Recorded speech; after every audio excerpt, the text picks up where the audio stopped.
Welcome back, Thrivers, for this week's edition of the Thriving Equine Professional. We have such a treat today. We are going to talk a little bit about entrepreneurship in an equine career. So our guest today is one that, like many, you've heard me say, get out here and meet people. Denise Alvarez and I really have only met across the computer. And so I think we first maybe got connected on Instagram, but then of course on LinkedIn.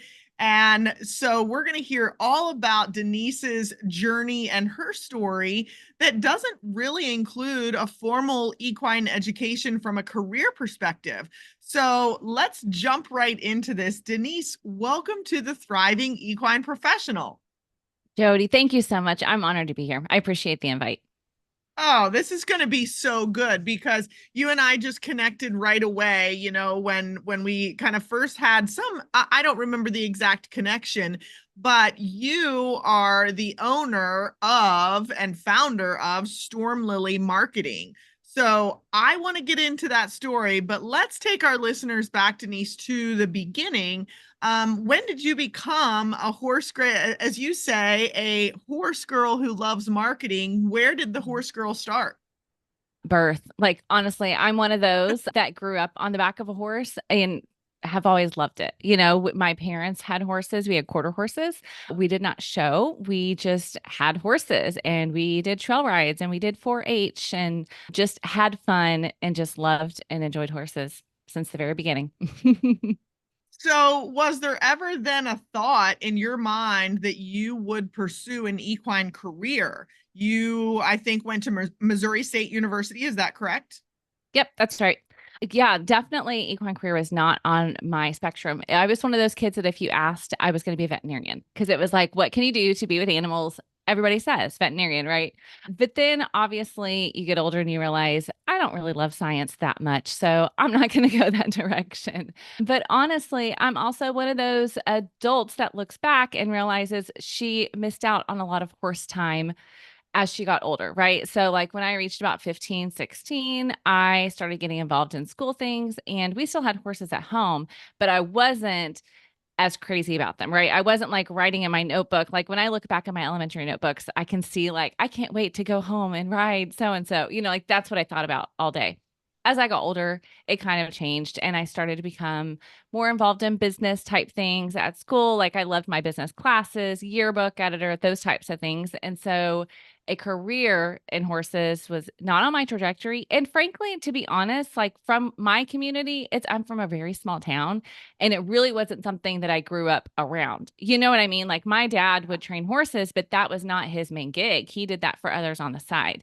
So even it's so interesting when we look back and think about our ideas even of entrepreneurship. That was never on my mind either, because what we see around us kind of often shapes our view of what's possible. And so I didn't even think of that being a possibility, to be honest with you. Like it wasn't even on my trajectory. It was just, I'm going to do business and that's where I'm headed. So, yeah. And that was one of the reasons, Denise, that I thought this was the perfect story to share with our listeners, because as we've shared so many of the stories in and around the equine industry, it's very easy to get focused on, oh, I have to go to school and focus or major in equine or minor in something equine or animal health related. And that's just not the case. So, when I kind of see what you've done, so you went to Missouri State University and pursued marketing, right? So marketing communication really is your niche, your gift, your go-to, and I see it in what you do and how you do it. So tell us kind of how you went through that experience and then proceeded on to, a career in marketing. Sure. Well, actually, it's kind of funny. If you asked any of my friends from high school, what did Denise say she wanted to be? A CEO. Like that was my journey. Like I was like, I don't, and it wasn't about power. I couldn't. Like people would say, like, what is it about it? I'm like, I don't know. There's just something about like taking. Now I look back, right, and I can see like there was something about taking things that were kind of a mess or awry and coming in and helping to clean it up and give some direction and vision to that. I loved that process, but I couldn't put that into words at the time. So it was just To do that, I need to be a CEO. So Right. honestly, when I went into college, you can't major in being a CEO. And so I was like, well, I'm going to go into management. But again, just practically speaking, you don't walk out of college a manager. So I knew I needed to have something to fall back on. So to be honest with you, that's how I landed on marketing was what can be my specialty to get me in the door somewhere so I can become the CEO. And at the time I was like marketing, it kind of lit a fire under me. It looked interesting. And so that's how I kind of dove into that. But then honestly, in that time during college, the Lord also started to just kind of change my heart and start thinking about nonprofits, which is really an opposite trajectory of CEO path. Like you're like Yes. CEO salary at a CEO level is different than a nonprofit CEO level.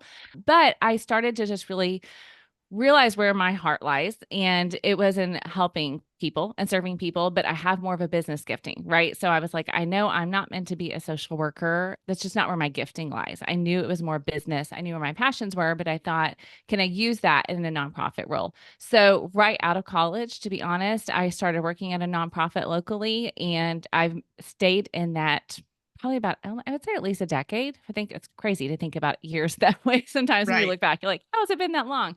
But I worked for a few different local nonprofits, and it was specifically in a marketing and communications role. It wasn't so much events, but it was more the communication. So helping with donor development, newsletters, getting more people in the door that needed services and getting more people in the door that could give and help fund those services. So that was really the direction I ended up taking in terms of marketing in that way. Yeah, so fascinating. And there are so many opportunities there because whether we think about that from an equine career perspective or otherwise, there are nonprofits in the equine sector. There are Yes. nonprofits outside the equine sector. So, as our listeners hear all of these journeys, that's really the goal and the objective is to say, oh my gosh, I never even thought about going to work for a nonprofit, and that might be something that would be really rewarding and fulfilling. And Hmm. so I think for you, that was demonstrated, in the roles that you've taken on and serving from the perspective of how do I serve more people and how do I take this message out to those that want to support the mission of this organization. Hmm. Yeah. Yeah, absolutely. It's been a really fun journey because then I kind of took a left turn and I worked for a chocolate and candy association, which I don't know if you've seen that or knew that anywhere. It's a fun part of the story. Because frankly, it was still a marketing role and it's still a serving role. And honestly, associations are nonprofits. And it was just an opportunity that opened up and it was a wonderful fit. And it was one of the best jobs. So, literally, we were an association that serves chocolate and candy makers internationally. Mostly, like if anybody has a local confectionery business, a local candy business, like those were our members. And they were amazing people. So fun because I mean, how could you not be having fun when you're just making chocolate and candy? Right, you just get to bring Right? joy to the world. It was in our shows, like our expos were as wonderful as it sounds. Like we would literally pack an extra carry-on to bring home all the chocolate and candy, like the good stuff too. I mean, we were talking the good stuff. It was so fun, but I learned so much. Again, like anybody who's listening, the thing is just embrace that every piece and part of your journey is going to prepare you for the next step. And when I look back and I Yes. see the things that I learned there and what I'm doing now, it's just so cool.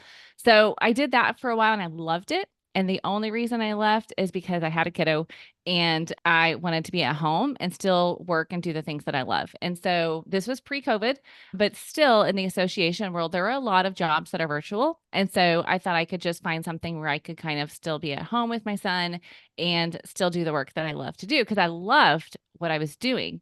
But then actually, what I moved into was a role in a ministry for a Bible teacher, but she had a membership for women's ministry leaders. So I was still getting to use that association level membership that I had learned to go and serve a new group of people that was still a membership based. And then I ended up becoming the Bible teacher. Her name's Jennifer Rothschild. If you guys want to Google her, she's amazing. But I ended up becoming her, doing her marketing, producing her podcast, which again, I was able to start my own podcast because of the things that I learned in that role. So that was really where I started. Honestly, my eyes were open to entrepreneurship was through them. Jennifer's husband, Phil, like is a serial entrepreneur.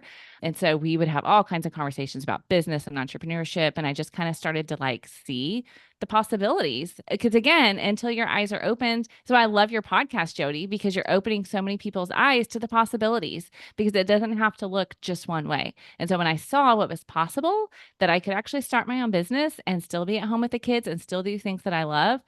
At the time, horses weren't even in my mind just yet. It was just that time freedom. That's what stirred me to entrepreneurship, was time freedom. Oh, wow. So good. I love that little piece of the story. And I wrote down where you said every piece and part prepares you for the next step. And I want our listeners to hear that, because we don't ever, I mean, so rarely do any of us announce what we're going to do. And then 20 years later, we're doing exactly what we said we were going to do. It just doesn't work that way, right? Yeah, Every exactly. person that we meet knows somebody and something that we don't know. And so just continuing to kind of say, okay, as again, you have a child that changes your life. It changes kind of how you view, how you spend your time. You mentioned the phrase time freedom. I love that, because once you gain some experience and are able to decide, this is how I need my life to look right now for it to work in a balanced way for everybody that I'm serving personally Yeah. and professionally, right? And I think that there's so much just cool wisdom there that, the doors that you thought might open aren't necessarily the doors we go through. Yeah. And so at this point in time, Denise, I have to come back and say, okay, the horses. Where Right. where did the horses Yeah. come back into the story? We have a baby. Now you have a Isn't that funny? baby. Yeah. Well, Yes. so the horses were always there because of my parents. So while I married a guy from Los Angeles who is not a country or a horse guy in any way or imagination, my parents always still had horses. And so when I would go home, that's always what we would do. We would saddle up and go for a ride. So they were always still there, just not necessarily the center of what was going on for me. But to be honest, I had a season in our family that was really hard, and horses, and I know we hear this so much, and this is why I have a deeper why into Stormlily Marketing, which we'll talk about, because horses really were a big part of bringing me back to who I was.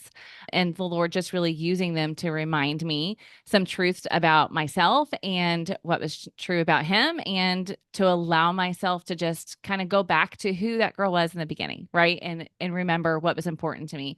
And horses were a big part of that. And so I realized how much of my life I had spent, again, yes, around them some, but not being intentional, right? I hadn't like made it my intention, I'm going to have land. I hadn't made it my intention that I'm going to get into lessons so that I can be around horses, even though we don't have them. But that started to change. And I was like, okay, I want more of this. And what I want is for more people to experience this. So to be honest, before Stormlily Marketing, before anything had a name, I had a dream birthed of having a place where others could come and experience that. I didn't know what that looked like. I didn't know what was possible. I mean, we're going like 10 years back from now, but just that was an idea stirring. And so when I started to think about wanting to do a business, that idea came back, and I was like, I want to be able to fund that idea through my business. And then to be honest, I went through an online program. This is why I'm such a big fan of like continuing education and learning, because as I was doing the hard work trying to really figure out, okay, I want to start a business, I know I'm going to do some sort of marketing, what now? Right? Like when you look, like that's huge. Marketing for small businesses, how many millions? I have the stats somewhere of how many millions of small businesses there are. So to be able to walk into that and be able to find your people is really hard. And so I started really figuring out, okay, if I could do anything I wanted, what would it be? Well, let's be honest, I would be a horse trainer. Like, but that's not my skill. But I was like, that's what everybody wants to do, right? You're like, the only way I Yeah. can be around horses all day long is to be a horse trainer. So that's what I should do. But that's not my season. That's not like, I can't go pay for a certification program and live somewhere for 3 weeks, like that's not happening. So what else can I do? And so I really did sit down with pieces of paper and write down, like, these are the passions, these are the skills. How can we build a business out of that? And horses were a part of that, because I was like, I want to realign myself to the way that I want to live and the things that bring me joy. And while I don't get to work with horses every day still yet for a living, I do get to work with amazing horse people. And so really it was digging into that and saying, I may not be the one that's doing that, but can I serve those people and really help them? Because I know they're helping horses. I know they're helping people, and then use what I know, what I've learned over these past 15 years, of marketing and memberships and messaging and email marketing and learning websites and all of these things and turn it into a business. So that was kind of a long-winded answer, Wow. Jodi. No, I love that because there's so many good little nuggets in there. But I think that, to your whole story, Denise, that's really the message that you're sharing is keep asking questions and keep pursuing those passions. And some of us will go away from, being around horses every single day. Some of us will take more of a business route. Some of us will go away from horses altogether and come back. All of those stories are out there, and you are living proof of that. The other piece that I really think about is how in demand good marketing is right now. So the web and the social and the email marketing, all of those things that you talk about, it's in such high demand. But I have heard, and even I know there was a guest on my podcast previously that said this. They're like, do you know how hard it is to find marketing folks who also speak equine? Yes. Mm-hmm. That in and of itself. So listeners, if you've got an interest in business and marketing and that side of things, but you are able to understand the difference between a Western image and an English image, even the Yeah. very basics of speaking equine, there are jobs out here for you. And whether that is freelancing, whether that's entrepreneurship, whether that's corporate, whatever it looks like, the opportunities are out here. Yeah, absolutely. Oh, that's such a good point. And at the time, to be honest with you, I hadn't thought it until I started talking to people as a part of my homework, right? And deciding who I was going to serve. I started just talking to business owners, finding them online, having conversations. Because at the point I wasn't really connected in the equestrian community anymore, right? It was just like my family and our family friends, like that was the horse people that I knew. But as I started to have those conversations, I learned those exact same thing. I have a client actually who hired somebody to help her with her Shopify site, and she has like an online tax shop. And so that guy had actually gone in and just like defined what a bridle is, right? Like that was the product definition. And she was like, our people know like what the purpose What? of a bridle is. Like, right. It was like the Webster dictionary definition, because that's what happens when you hire outside of the community. They don't know. They don't know what they Right. don't know. And so they Google it and they copy and paste. Yes. And, we're all guilty of that, of watching movies or shows and being like, oh my gosh, what is that? They've got Yes. that on backwards. They've got that on wrong, whatever it looks like. So it is like, that is hugely important. But I want to jump back, Denise, and talk just a little bit more of the impact of continuing education. You're singing my song with learning and development, right? That is what I am so passionate about. And so when you decided that you had an interest in entrepreneurship, and as you said, you had a dream kind of laid on your heart, I love that. And immediately I think about, my own experience with Jodi Speaks Life, and people are like, well, where did you come up with that? It came to me. It came to me in my heart, life, living inspired, fulfilled, and empowered. I mean, that I can't say that was a creative, exercise of mine. It wasn't on a vision board. That literally was a dream that was laid on my heart. So I just really resonate with that. But you mentioned that you went through a course. And I talk a lot about even just self-awareness and the development of our own communication skills.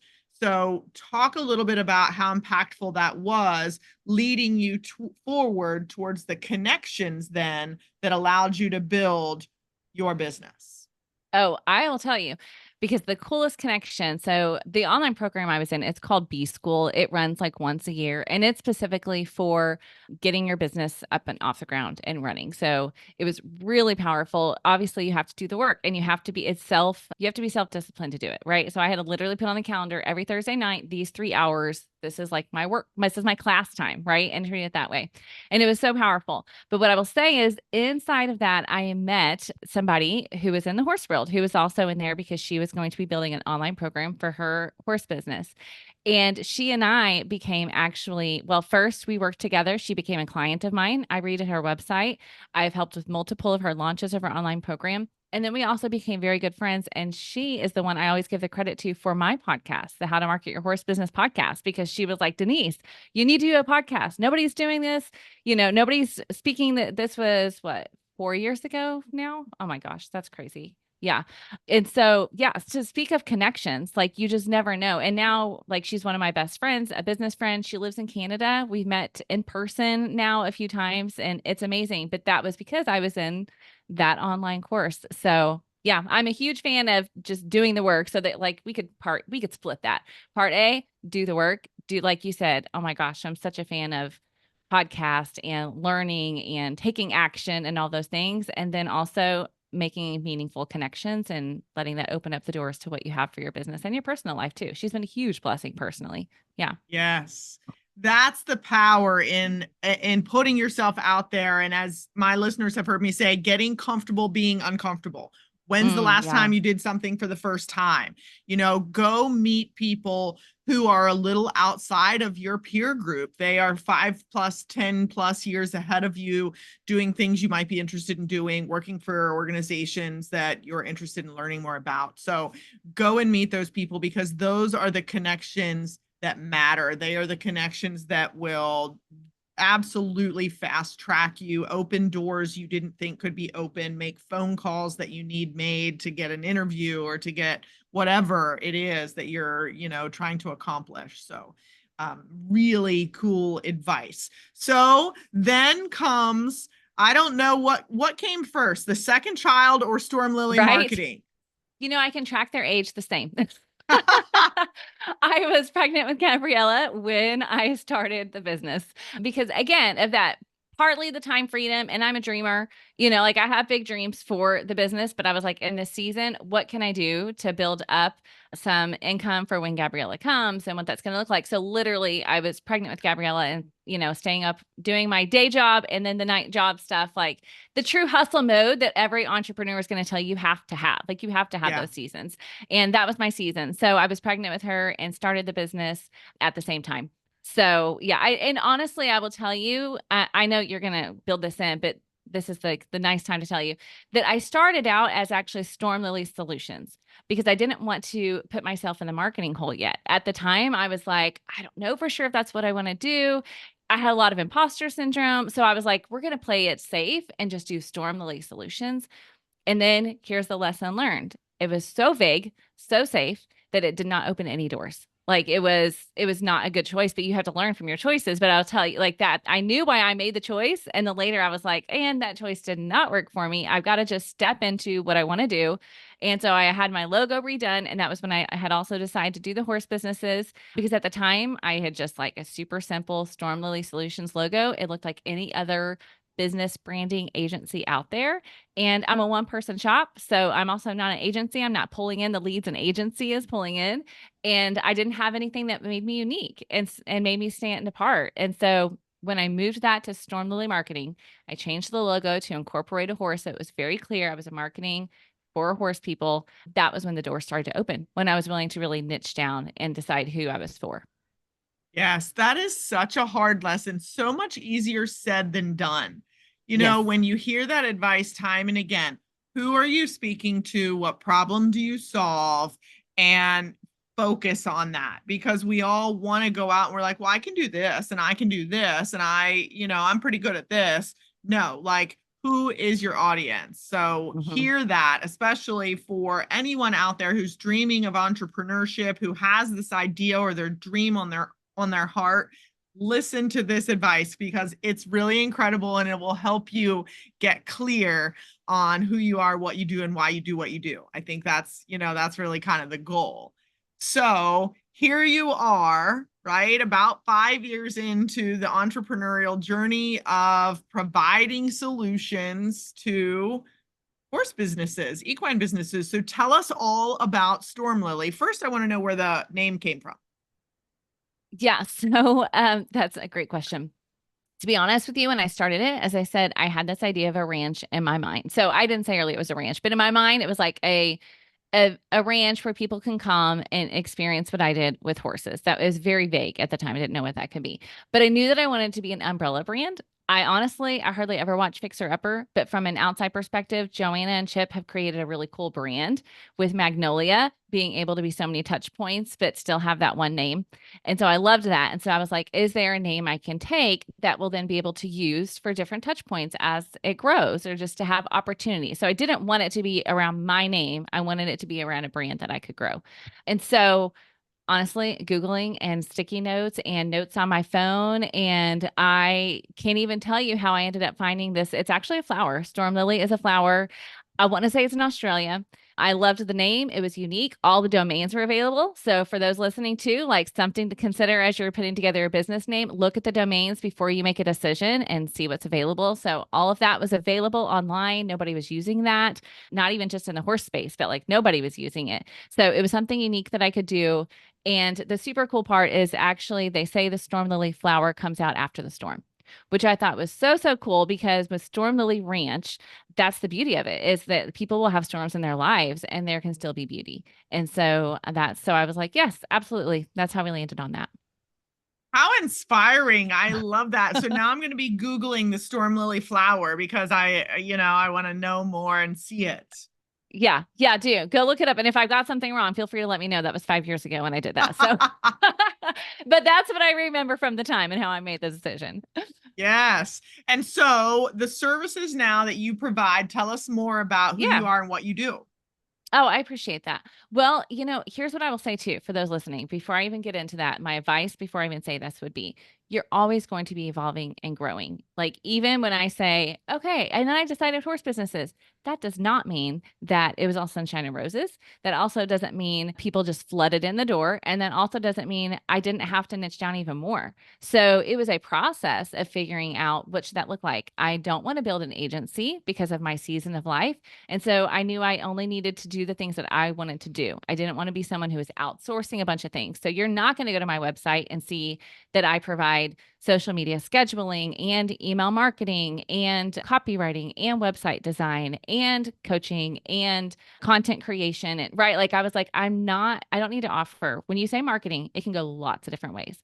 So I had to really spend the time to figure out what do I enjoy doing? What are my clients telling me? So yes, in the beginning, you do have to have more offers. Like that's just, you do have to say yes more than no in the beginning. Like you'll also hear people say, and I say this sometimes when I'm coaching people, you have to say no so you can say yes to the right people. And that is true.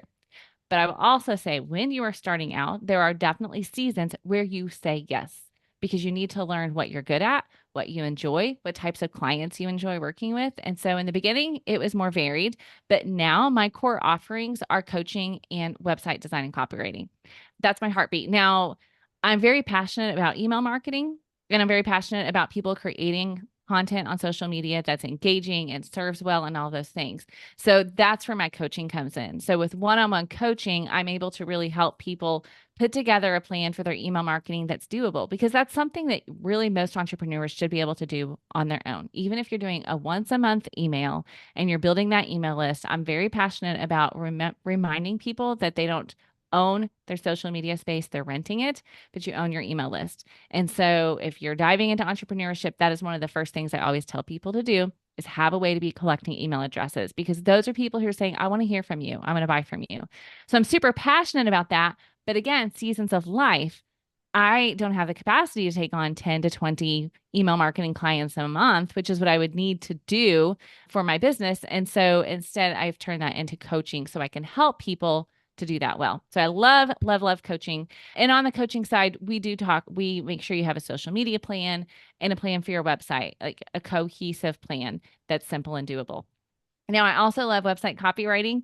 And so the other core service that I have is copywriting and design for websites. 1 pages up to 5 pages is what I typically do.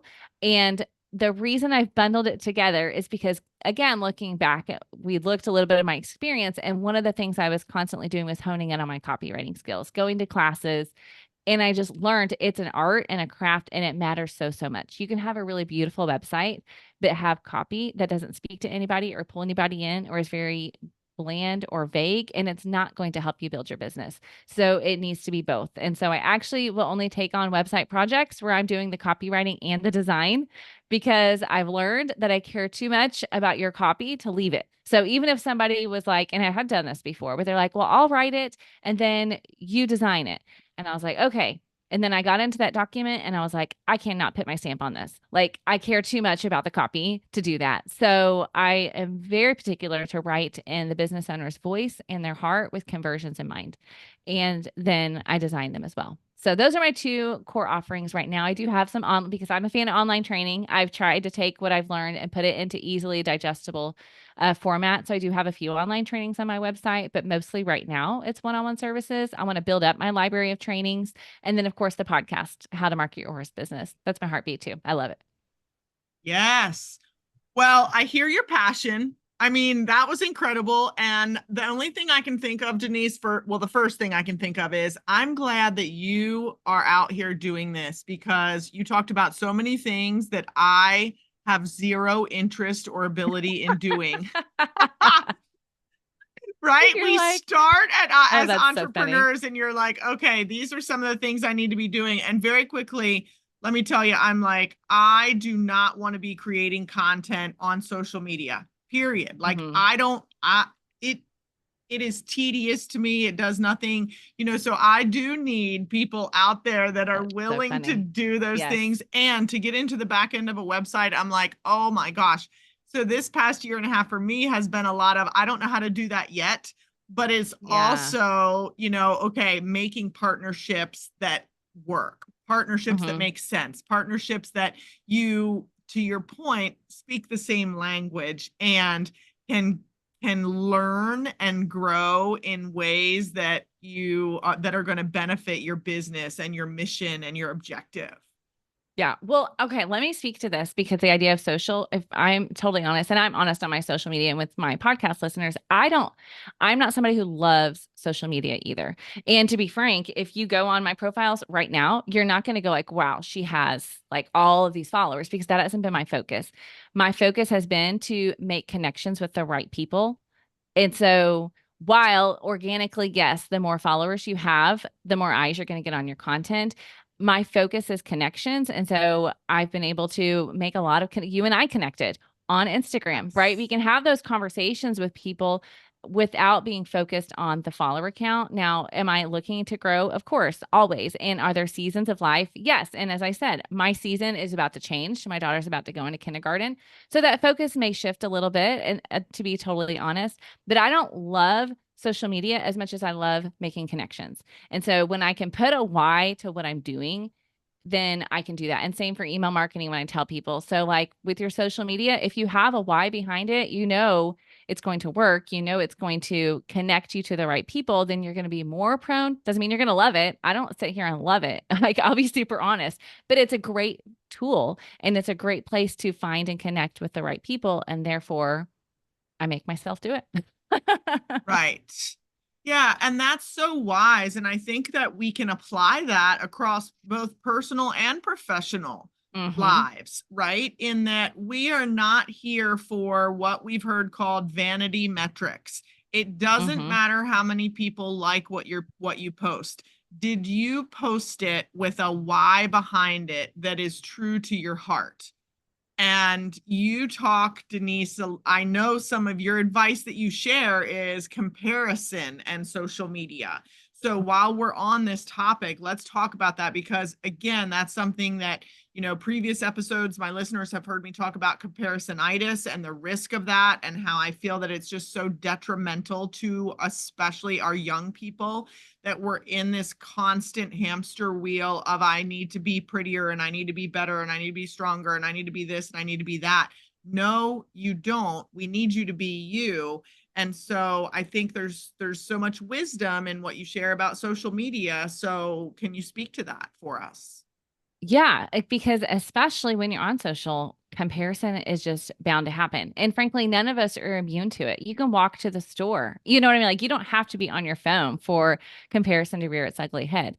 So what I tell people is why it's where we go back to that why. So like, let's get a very clear vision for what you're doing and why you're doing it. And I want that to be behind everything they create. So then I want you to create before you start to consume. Because especially because I work with business owners, right? So I know this may be different for individuals, but I invite them to create first so that they're serving first and they have that filter. And then again, because I'm talking specifically to business people, I give them very specific things to do on the app. So I don't want you just scrolling because that's where the danger can come for all of us, right? Is just scrolling and then those little thoughts click in.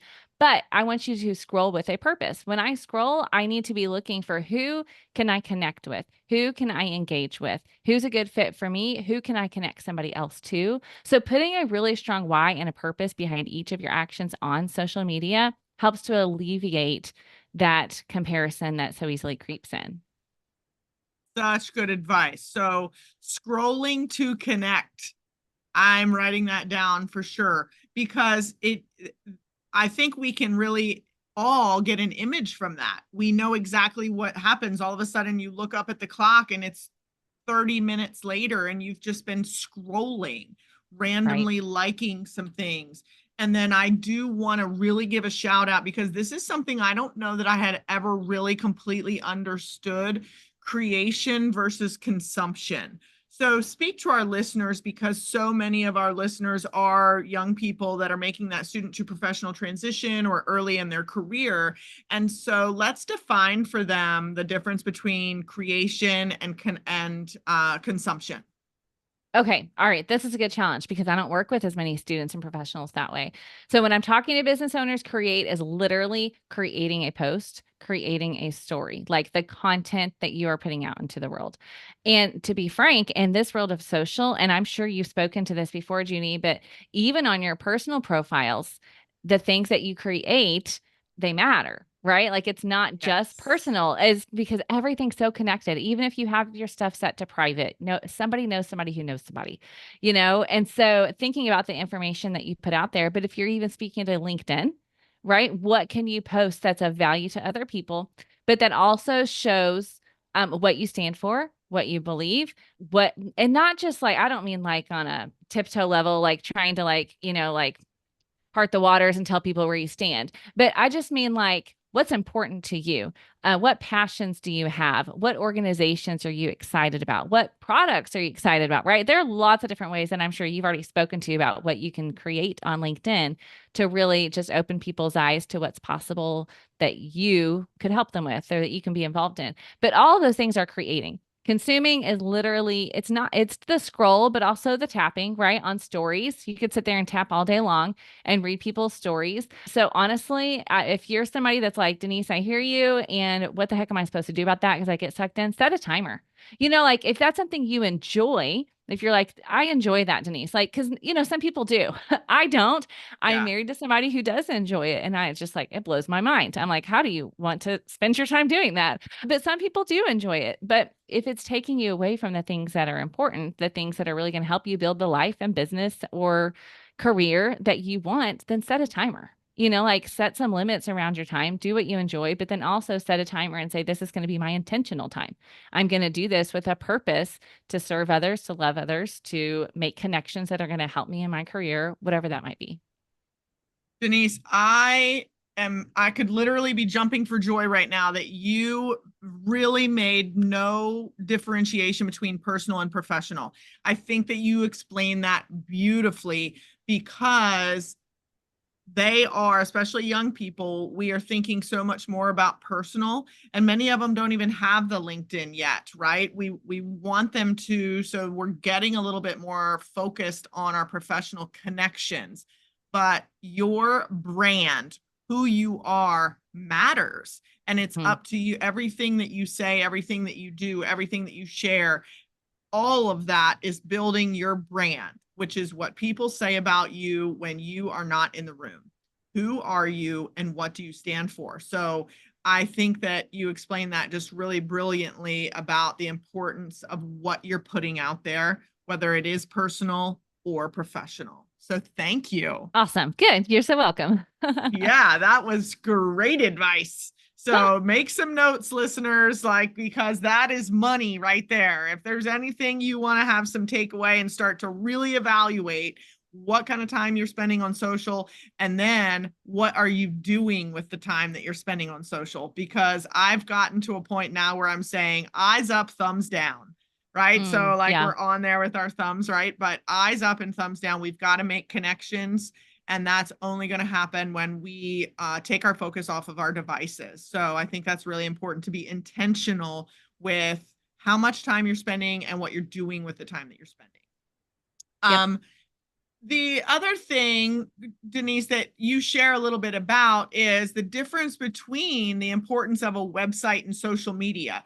Now, for some of our listeners, maybe this isn't applicable just yet, but I do think it's important to think about because as young people, they're going to be stepping into careers that are all about social media and Hmm. websites. They're going to maybe be in an industry career or otherwise. So, talk to us a little bit about the importance of a website versus social media. Yeah. Well, and I think it's important because often people that are on social a lot don't realize if and when they're on a website because they're led there from social. And so a lot of people will ask that question, Denise, is a website even important anymore? Isn't everybody just on social media? And so for many of you listening, if you're thinking of stepping into a role and advising the marketers there, hey, why are you guys even doing a website? All of my friends are on social. The stats are very clear that people are still going to websites, that you own that space. Like that, as I said earlier, like that's really the biggest factor because I'm sure those listening have also had friends who had their accounts hacked, who were not able to get their accounts back, or, have had an account closed down randomly for some reason that made no sense to them. Those things still happen. They don't just happen to big brands. They happen to small brands. They happen to regular everyday people. I have multiple aunts and uncles who have had their accounts hacked, and you start getting these weird messages on Facebook and you're like, this is not normal. And that happens because you don't own that space. And so if you have a brand and you've got a Facebook page with 10,000 followers and then you completely lose access to that, guess what? You've lost access to those followers. You do not own direct access to them at all. But with your website and with your email list, you do. You own the experience completely. So you can take them on the journey that you want them to go on to buy what you're trying to sell them. Because again, speaking of businesses, you're trying to make money. So your goal is to get them honestly from social onto your website or onto a platform that you own where you control that experience, because that's how you're going to get your sales. Now, again, those of you listening are saying, Denise, I know lots of people who are making money on social. Like I have a friend whose TikTok has exploded. She's made a fair amount of money on TikTok and without her website. That being said, we all know that TikTok has been in the news at this time, and it is not something stable that you can count on. So then I go back to sustainability. So, yes, should you capitalize what you can with social? Absolutely. If you're doing e commerce and you're going to set up e commerce on your social platforms, go for it. But you want to do it in a sustainable way, meaning if that gets shut down, if you lose access, how will your business continue over the long term? Because again, for those of you listening, remember the business you're walking into might have been operating for 50 years at this point, and you're trying to come in and completely change a giant, and they're a giant saying, but we want to be here 50 years from now. And if we are 100% only on social and not on anything else, that's not guaranteed. It's not guaranteed access. It's not guaranteed sustainability. We're not going to put all our eggs into something that we don't own. So there's my soapbox. Yes, great soapbox. And, so explanatory, right, of the big picture and what we need to be focused on. Because I think just that clarification, even Denise, of this is what we own, this is what we're renting. And so really having kind of that example is powerful. So what advice, as we kind of wrap up, is there anything else, Denise, that you would share with young people who are interested in equine careers or early career professionals that, have some passions and desires very similar to yours that are like, I don't know what to do next? What other advice might you offer?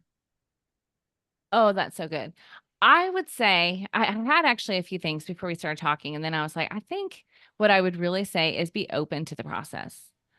like, don't be so worried. I remember being in college, being very concerned about choosing my major and thinking that was going to determine the trajectory for the rest of my life. Now, you might be listening and saying, well, yes, you're doing marketing, Denise, but I am not a CEO in a high level tower like I thought I was going to be. Like that has nothing, what I'm doing now wasn't even in the picture of what I thought I would be doing then. And so I would invite people to be open to the journey and to not stress out too much, which I know it's so hard to say about that one decision that you feel like is going to impact or make the decision for the rest of your life. It doesn't have to be that way. It can be the thing that you're doing for the season. I've learned so much these past few years, even just about honoring the season that you're in. So if you're in a season that you can hustle and you can do 3 or 4 things that you love and you enjoy it, do it. If you're a season where you need to slow down and tend to family matters and, do that. Honor the season that you're in and be open to the journey. That's the two I would say. I love this. So good. And so we'll wrap up with the 2 questions that I've been asking guests this year. First one is, Denise, do you have one book or podcast that you would recommend to the Thriving Equine Professional listeners? And if so, why? Okay. For those, since we're specifically like this episode is for entrepreneurs, what I would say is the How I Built This podcast with Guy Raz. Um, so good.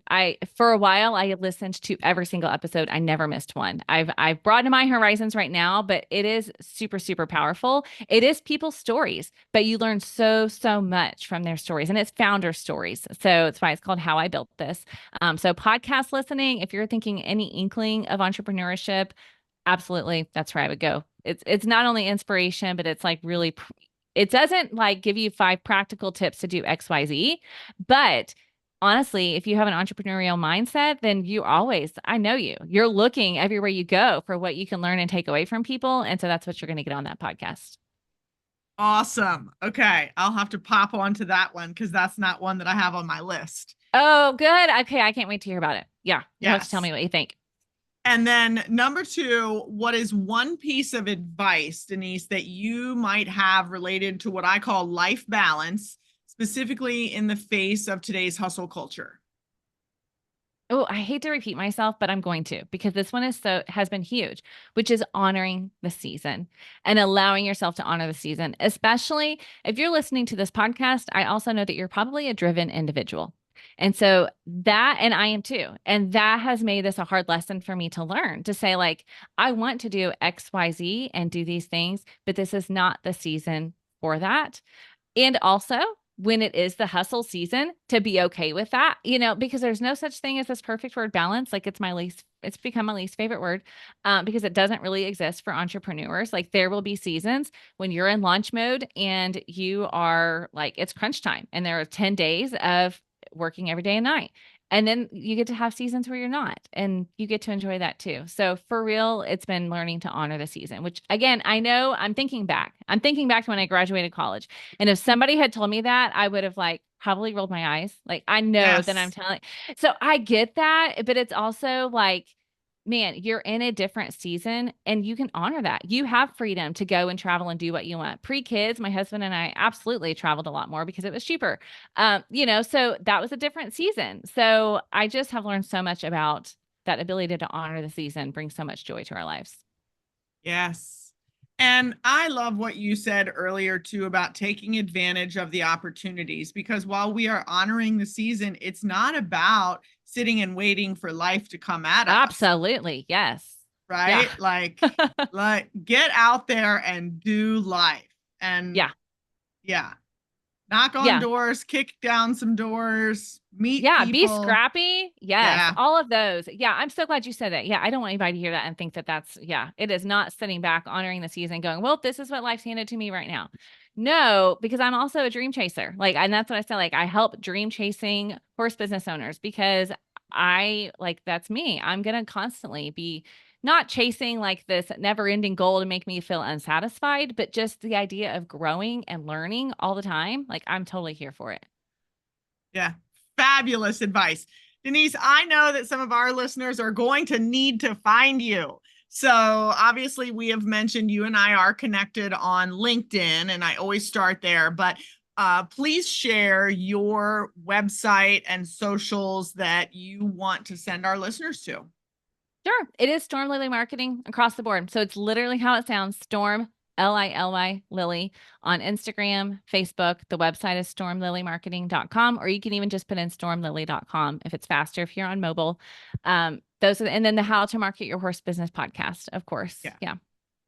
Yeah. So and you've got a Facebook that's specific to how to market your horse business for the Yes. podcast too. I do have that. If we didn't include that in part of the journey, I'm going to throw that in there for you. It's a fun little story. I didn't start that page. So if you go there and you like some of the images, if you look a few years back, it was actually, I had the opportunity to buy that page in the URL so that I could own howtomarketyourhorsebusiness.com. Going back to domains, that one was not available, but I was able to purchase that and the Facebook page came with it.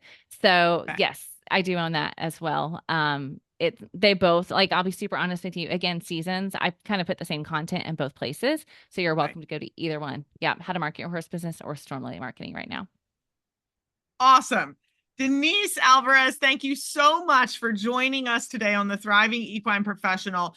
So much wisdom, sharing your entrepreneurial journey. I know that it inspires and motivates our listeners to all the opportunity that is out there. And I just can't thank you enough for taking some of your time to share with us. Denise, thank you.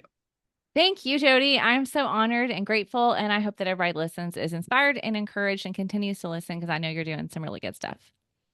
Awesome. Well, Thrivers, same time next week. We'll see you back here for the next episode of the Thriving Equine Professional. Cheers.